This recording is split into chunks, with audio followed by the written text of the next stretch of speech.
The bull mastiff weighed 130 pounds. He laid down in the only doorway. Devon had been a high school biology teacher for 13 years. She knew the cadence of a real emergency. This was not that. This was Boone, 4 years old, 92 pounds, doing something he had never done in 4 years. She made coffee. She told herself she would deal with it after breakfast. Narrator, Part 3. She had seen this before.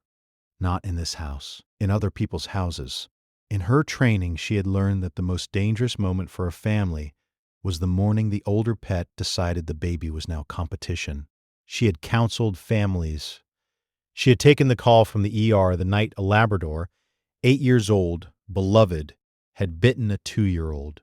This morning in her own kitchen, she was certain this was the early stage of resource aggression she had warned other families about. She called Andrew at work. He said the things husbands say when they do not want to upset their wives. He said, "Are you sure?" He said he has never done anything, but she could hear the shift in his voice. Boone watched her from the corner of the kitchen. He had not looked away. If you stay for stories about what animals sense before we do, you're in the right place. Subscribe so you don't miss the next one. Narrator, Part 4. The decision happened in 20 minutes. Devon clipped Boone to the lead by the side gate and walked away. She put Hazel on the rug with board books, and she sat on the couch, and she did not stop shaking. She picked up her phone twice to call the rescue. She put it down twice. Then Boone sat in front of the closed door and let out one long, low sound she had never heard from him. She thought, that is the noise that ends a dog's life in this country. She thought, I will call them at 10. But Boone did not stop. He was not barking. He was not whining. He was throwing himself against a door that was already starting to give. Narrator Part 5. The latch broke at 8:47 a.m. Boone did not run to her. He did not approach Hazel. He went past both of them into the back of the house and stopped. He sat. He stared at one specific spot. He whined once, the first sound he had made in an hour. Devon followed because she did not know what else to do. The most dangerous animal in her kitchen, the one she had been ready to surrender 40 minutes earlier, was not threatening anyone. He was pointing. The reveal came through the dog leading the parent down the hallway, stopping at one specific door. She did not understand yet. She would in 43 minutes. Have you ever had a moment where you missed something obvious until your dog refused to let you keep missing it? Tell us in the comments.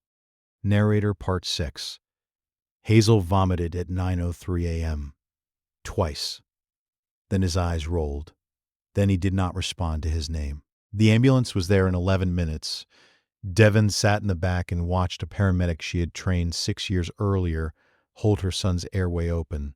They were at the hospital in 7 minutes. Hazel was in the pediatric ICU in 22. The attending pulled her into the family room and used the phrase an earthquake foreshock. The seismologist from the State Geological Survey sat across from her and said, magnitude 4.8, epicenter 40 miles south. If you had brought him in even 30 minutes later, we would be having a different conversation. She thought of Boone pressing his shoulder against the gate. She thought of him staring, not at her son, but past him. She understood all at once that it had never been aggression. The human inner ear could not register for 2 hours. He had known before any machine could have told her. What she had read as a threat had been a sentence in a language she did not know how to translate. Every guardian deserves to be recognized. If stories like this matter to you, subscribe so you never miss the next one. Narrator Part 7. Hazel came home 4 days later. Devon opened the back door before she set the car seat down. Boone did not run. He walked to the carrier and lowered his head onto the edge of it. He did not move for the next hour. The vet later told her that animals can detect changes in a child's body chemistry before any human eye registers a symptom. Devon already knew. She had felt the weight of him against her hand at the gate. That night, she sat on the kitchen floor next to him for a long time and said nothing, because there was nothing she could say that he did not already know. He licked the toddler's hand exactly twice, and then he closed his eyes. Somewhere in this country tonight, another animal is doing the same thing for another family. And nobody knows yet